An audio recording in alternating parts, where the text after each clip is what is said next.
the Derek Diamond Experience!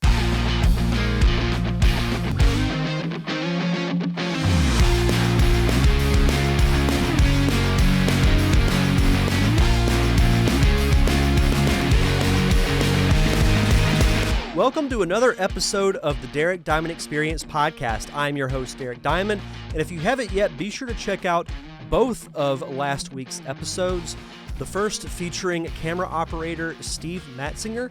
We had a nice conversation about what goes into the camera department in film, television, and he's been in the industry for over 30 years and has a really extensive resume. Really informative chat, and I also did a bonus episode where I reviewed the Super Mario Brothers movie. And if you'd like me to do more reviews or have more roundtable discussions on the show about, just certain directors, certain movie franchises, or just individual movies in general, just write me at ddiamondpodcast@gmail.com, or you can head over to linktree.com/ddiamondpodcast and find all the information you need there.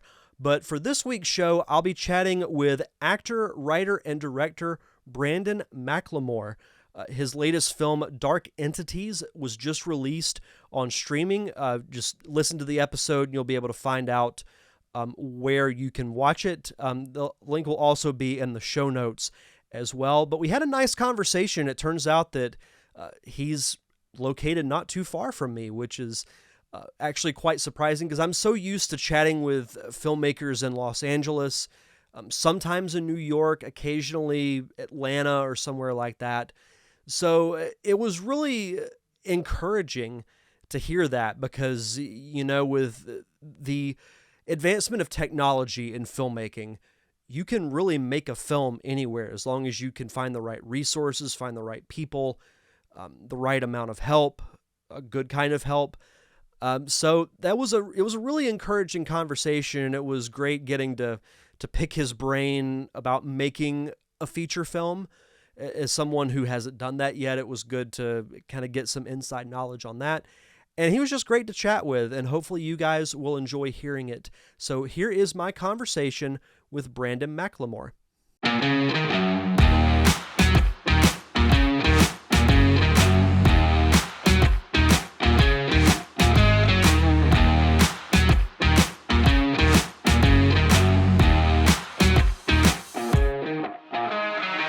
Here with my very special guest this week, actor, writer, and director Brandon McLemore. Brandon, how are you? Hi, I'm doing great. Thanks for having me. Absolutely. And we were just talking off air that, I'm so used to interviewing people who live in like New York or Los Angeles or somewhere on the West Coast, but you're only like 6 or 7 hours north of me. So that's pretty crazy. Yeah, this area is really growing, I think, especially with the boom in the South and in Atlanta and things like that. Yeah, for sure. And it's funny because it's like with technology now, you don't have to just be in LA to make movies. You can be in Atlanta, you can be in Huntsville, you can be in Memphis, Nashville, you can be really anywhere. And as long as you can find the resources, you can make a feature, you can make a short, you can make really whatever you want. So do you find that as a little bit of an advantage that you're not in Los Angeles?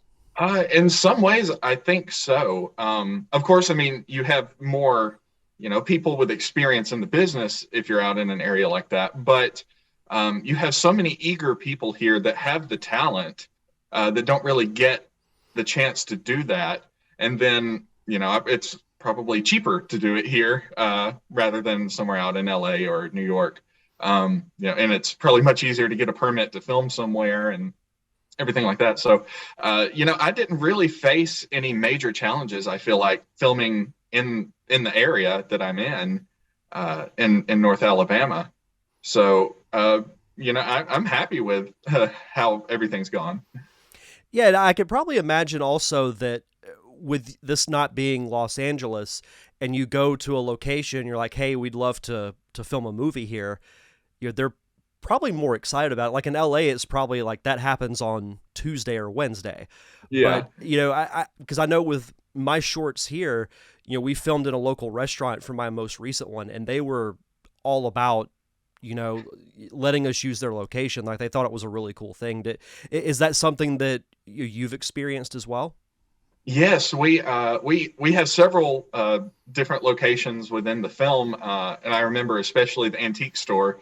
It was run by two little old ladies, and they were just ecstatic to have us filming in there. And I think they went in and made sure everything was all spruced up and looking as best as possible before we went in, so their shop looked beautiful on the screen and all. So yeah, people are way more intrigued when you come to them and say, hey, we would like to use your location in our film.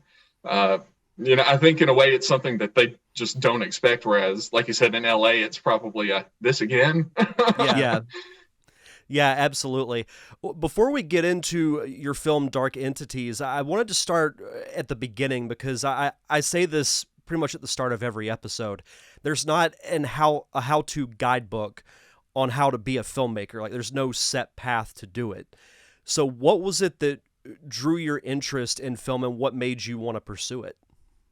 Well, I guess first off, I kind of got my interest from my dad, who he's also in the movie and our cinematographer, but he studied film and has been working on film since the 1980s.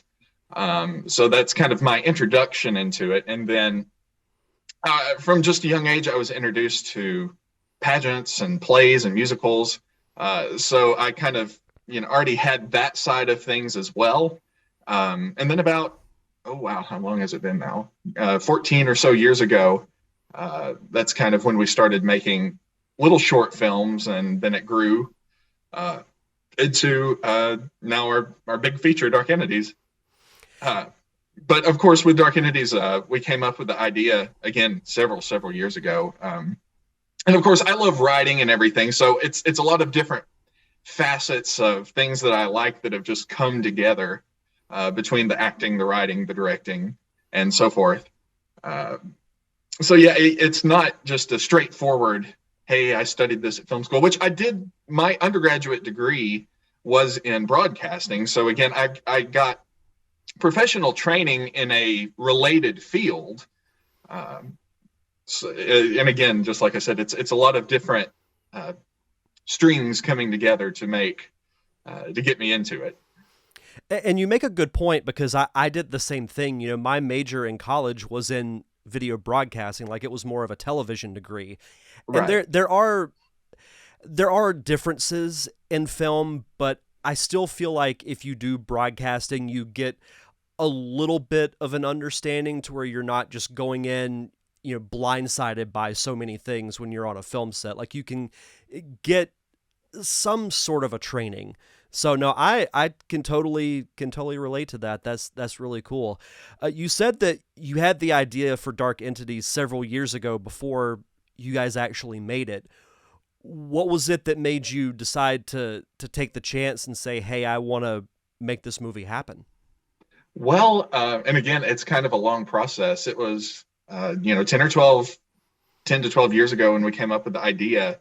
But we were working on other things. It was just an idea we had, and we just let it kind of sit.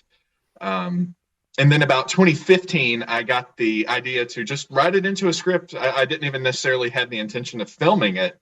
I just thought, well, hey, this idea is sitting around. Why not just try to write a script around it? And it just as a kind of a creative outlet for me at the time, while I was still in college.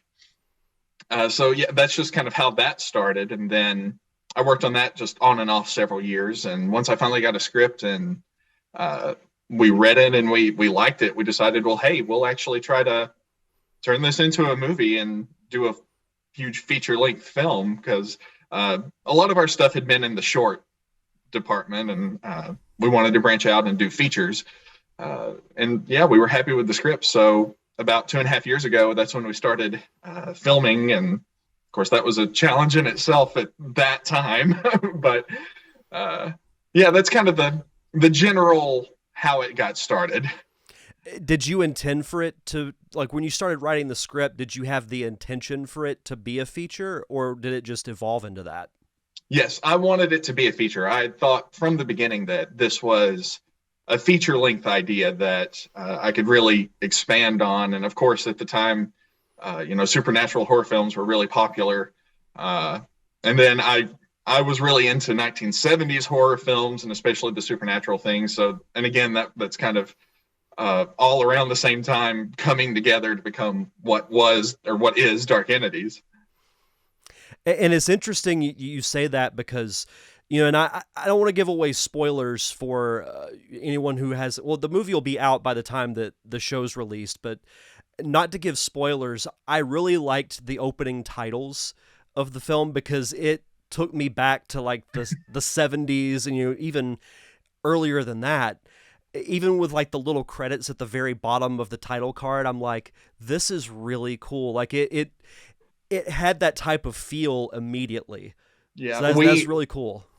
Yeah, we really went to lengths to make sure we did as much as we could to make it feel, vintage or retro in its own way, while still, kind of maintaining a modern feel. But, like you said, even down to the little copyright year and everything at the bottom of the title credits, because you look at films from, probably the 80s and before, and that's very common on a lot of films on the title card to have that little bit of information. And we looked at fonts and everything that would have been more common in that era, and tried to work that into it. Yeah, and a lot of filmmakers may not do the little nuances like that, because I look for that kind of stuff in movies. Like if you're trying to capture a certain feel or a certain period, I tend to look after. I say that, broadcasting school ruined my filmmaking ability as a fan, because I'm watching like, okay, how did they light that? Or what was the camera setup like when they did this, really complex shot? But the little nuances like that, to me, just add so much. Like they're not necessary, but they add so much to the feel of the film. Right. And yeah, the authenticity, because, and again, that's what we were really going for, even, down to the costumes and everything being authentic 70s clothing. So, we didn't want to miss any little detail here and there, whether that was in the clothing or in the sets, or like you said, in just the opening credits. Right. So talk to me about the process you went through as a director. Did you know from the beginning, like, hey, I want to direct this, and were you nervous at all going into it? Yeah, I did know at the beginning that I wanted to direct it. The acting actually came a little later and was kind of brought on by the COVID thing and trying to limit how many people were on set, which created its own challenges, because it's hard to run a set with limited crew and everything else. So yeah, I went in knowing I wanted to direct it, and I had a really strong idea of, even when writing it, I had strong ideas in the scenes of, oh, I can already see this shot, going through here doing this. I wouldn't say I was just terribly nervous. I had directed some of our short films and all in the past. Of course, a feature film is a totally different beast in itself. But and probably the biggest challenge is splitting the role of director and actor, trying to get in there and, you're directing the other actors, but you're also having to think about your own performance and think about it both from the perspective as an actor and as the director, and having to go back and look at takes and everything and making sure that not only are the other actors doing their job, but also you. Which, of course, on the director end, I didn't find that as difficult as on the actor end, having to, get into character and put myself in that mindset. Whereas, as the director, you're kind of thinking about every single character and their motives. But it was a fun challenge. I would do it again for sure. And I was curious about that because as someone who acted in the film as well as directing it, I was curious about like how you balance the two. Like, you've got to think about your own performance, but then as the director, one of your biggest concerns is the performance of the other actors. But right. That's cool that you were able to do that, and you said you would do it again.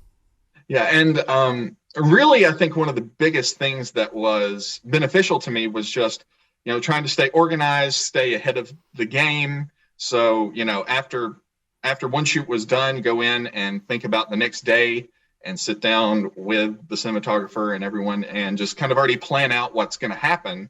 that way, when it comes time, if I did happen to be in one of those scenes, we already knew what we were going to do. Of course, there's still spontaneity on set. You get on set and realize, ooh, I didn't think about this shot, but this shot would be so amazing. And that happens so often. And it comes down to my cinematographer, who was my dad too, having a really good eye for things. And, he would inform me on something, especially if I was in the scene, and had many great ideas for that. Well, and that's great too. I don't think I've heard of a father-son cinematographer and director dynamic before. That's really cool. And but it's good though, I think, because with my latest short film, my wife helped me polish the script, and Right. people were asking me like, was that a bad thing? And I'm thinking, no, that's a good thing, because we know how each other think, and we're Right. able to play off of each other. And it's almost like we kind of know where the other person's going as they're saying it. Is that something that you found in working with your dad? Yes. We definitely, understood each other. And sometimes if he would have an idea and start explaining it, I could see exactly what he was going for with it. And it probably helps you be a little more honest with each other, rather than, somebody else trying not to hurt somebody's feelings or whatever, which, can be hard not to do, I guess, if you're trying to do something and someone suggests something and you may not like it. But, we could be honest with each other and say, no, I really don't think that's going to look right. Or I really think we need to get this shot. So for me, I think it helped. Yeah, no, I would concur. As someone who's kind of had that dynamic, in a sense, I would agree with that. What was the biggest lesson you learned on set of Dark Entities? Oh, wow.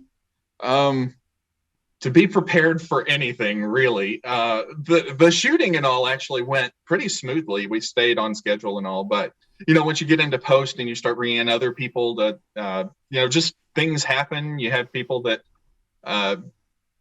decide they don't want to be part of the project, or something else comes up and they can't be part of the project. And it can slow you down and everything. And especially when you're kind of a small team trying to do so many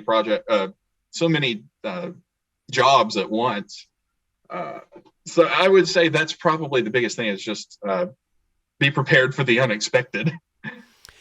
Yeah, this analogy was used a couple of weeks ago on the show, that you come up with a plan, and then you come up with a backup plan, you come up with a backup plan to the backup plan, but then you also are prepared to just rip it and just come up with something else entirely.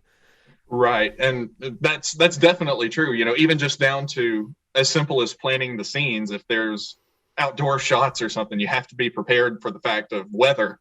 And so you have to have a backup plan for that. And yeah, it's being prepared, especially as a director. You just have to be prepared and try to think of as many of the variables as you possibly can. And of course, there's always going to be something that comes along and you're like, well, I planned for everything but that. And sometimes that's just how it goes. And I tell this to people that are aspiring directors, that you are the voice of the set. Like, any problem that happens, like, people are going to look to you Right. for a solution. And that's to be a good director. Like, in addition to just being able to work with the actors and you get the best performance you can, you also have to be flexible and be, like you said, be prepared for anything, because chances are things aren't going to go exactly according to plan. Right. And flexible, definitely flexible. And, really open. I think sometimes just when you're working with your actors or your crew members of the different departments, going into it, and especially being the writer too, I had a very strong idea of everything, but at the same time, I think it's important to listen to the actors and crew members, because they're artists in themselves, and filmmaking is such a team effort, really. So, going ahead, you may have just a strong idea about what the scene should be, but, say your actor comes in and thinks, well, hey, I was thinking about, approaching the character from this way in this scene, I think. And I think that's important to listen to that, because sometimes, again, you may not have thought of that and it could come out much stronger that way. Or, at the very least, I like to at least let them try it. Sometimes we may try it one way and then try it a different way, because, sometimes, you have to get into the edit really to look and see, oh, this performance this way actually worked better. Well, I'm glad to hear you say that too, because there are some directors that they say this is my vision and this is how it's going to be, and it is their right to do that. But I agree with you 100% that filmmaking is it's what I consider to be the biggest team. I know it's not a team sport, but I liken it to a team sport because it's very much the same. It is a very collaborative type of effort. And yeah, everyone who's on set, chances are they're there for a reason, and they might have a completely different viewpoint. And the same thing with actors, because they're ultimately the ones that are bringing the characters to life, and they might think of a little nuance that adds a whole new layer or a whole new dynamic to the character that you never thought of. Right. I've done musicals and other movies and all, and I've had directors where they just gave you down to the tiniest movement what they wanted exactly when, and didn't really want to hear your opinion on it. Just do it and make it work. And I can understand that if you have a very, very strong idea. There were some scenes where I did have a very strong idea of what it should be, and the actors of course respected that. But I just know from an actor's standpoint that it can be frustrating when you're trying to breathe life into the character and there's a little nuance you want to bring to it that the director just doesn't want you to even try, or won't listen and hear you out at least. Yeah, no, absolutely. I always like to ask this question when talking about a specific project. Do you have any type of a memorable or a funny on-set memory from the set of Dark Entities? Oh, wow. That sticks out at you? One thing that I really liked is, as crazy as it sounds, with it being such a small set because of COVID and everything, I feel like we really became such a close family. So, we weren't opposed to some, behind the scenes shenanigans. It was funny with our lead, Elena, who plays the role of Vera, where there were several scenes where she goes into the water and things like that. But then other scenes later, we were filming at a different time. We had to douse her down with the water hose or something. And we always felt bad about doing that because it was cold and we tried to get as warm of water as we could. But, that was kind of funny. But my favorite thing was probably this baby doll. It was the creepiest baby doll that the actor that plays Jackie, the parapsychologist, Angela Moore, she found this doll and brought it in, and we were doing the seance scene, and she stole one of the arms off of it and stuck it up there into the shot while we were filming it. And I was in on it. She told me about it, but nobody else was. So it was funny seeing their reactions. And then the baby doll began being planted around the set in random places. So whoever found it, it was terrifying. Just little fun things like that I think is a lot of fun, just because we became such a close family during filming. Well, and you always love when that happens too, because if you create a fun working environment, then the cast and crew are going to be invested in the story that you're trying to tell. And it's such a rewarding feeling when that happens. Right. And it's so funny because you're filming a horror movie. So the question I always get asked is, oh, is it scary? And, really, it's not. It's funny sometimes, actually, because you do things in pieces, and it's not, sometimes you're not really seeing what's happening, or, it kind of all gets pieced together later. And it's just fun, really, pretending to be scared of something. And it's just, someone in, death makeup or something coming at you, but it's someone you're close friends with. That's just the fun part of it. And it's just funny because people ask all the time, is it scary? And it's not really. And it's funny because when you think of horror films, some of them are scary and some of them aren't as scary. But whenever I talk to people who work on a horror set, they have the most fun of any other crews that I talk to. It's so ironic that that's the case.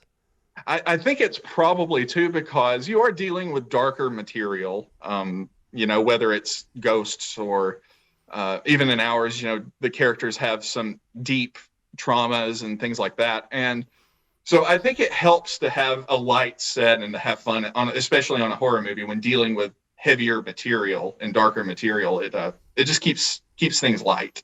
Right. No, that totally makes sense. So what's next for you? Do you have any other projects in the works? Like I know Dark Entities will be out by the time this interview is released, but do you have any other projects in the works? Well, we're gonna feel the waters and see how everything goes. But just from our premieres and everything, we've had a lot of people asking if we have ideas on a second part and everything. So we're actually in the early stages of working on a possible sequel. There are a lot of ideas we had that we wanted to explore with the first one. Of course, there's just only so much you can do in 2 hours. So we would love to revisit the characters and this world again and expand on the backstories and things like that there with all the ideas we had. So we'll see. It's something that's we're exploring right now. We can't confirm or deny, but it's something we're exploring. That's fantastic. Do you have what would be one piece of advice that you could give to an aspiring director? Just go for it. Really, if you're able to, if you have any kind of means for it, or whether you don't have means, everybody has to start somewhere. I started, my first thing was a little home movie that was a spoof of The Wizard of Oz. So that it's not going to see the light of day, obviously, but just practice. Like I said, just take a home video camera, take your cell phone or whatever you need to do, get your friends together and just practice and push through and try to get your work out there. Really, nowadays I feel like it's probably easier than it used to be because of YouTube and all the different ways you can get your material out there. All the time you see I can think of several examples of people that made short films and put them up on YouTube, and then it was discovered by Hollywood and they made a feature film out of it. And a lot of times they bring the director along with it to see their vision through. I have to ask, this Wizard of Oz thing that you made, what character did you play? Oh no.